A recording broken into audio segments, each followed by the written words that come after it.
مبروك للي نحييها من حققت حلمها المستاهل. عقب الجهود وتفانيها هنوا بدور قايد الغزة اللي تسامت مباديها، وزفوا لها الشعر والألحان وبحلى القصيد ومعانيها بدور فخرها تعلى فوق النجوم ومعاليها، ونالت بتخريجها نشاط واجمل وشاح صار يزهيها وابوها فيصل رفيع الشام سيرته بالعز نطريها، ابو عبد الله وسيع بطان كل المواجب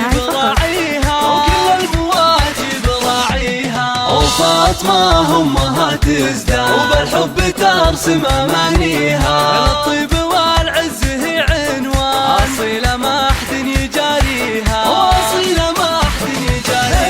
والنعمه في عزوة الشجعان عروس تشرف مواليها، وحيا الدواء سرها للإحسان أمجادهم نفتخر فيها بدور يا مصدر الاتقان فرحة نجاحك نهنيها، وعسى التفوق مدى الأزمان والقمة دايم تناليها بعد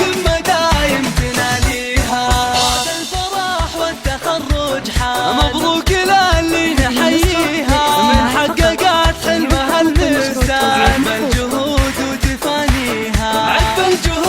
وتفانيها هنوا بدور قايد الغزة اللي تسامت مباديها، وزفوا لها الشعر والألحان وبحلى القصيد ومعانيها بدور فخرها تعلى فوق النجوم ومعاليها، ونالت بتخريجها نشاط واجمل وشاح صار يزهيها وابوها فيصل رفيع الشام سيرته بالعز نطريها، ابو عبد الله وسيع بطان كل المواجب راعيها وفاطمة امها تزداد وبالحب ترسم امانيها، الطيب والعز هي عنوان اصيله ما احد يجاريها والنعمه في عزوة الشجعان عروس تشرف مواليها، وحيا الدواء سرها للإحسان أمجادهم نفتخر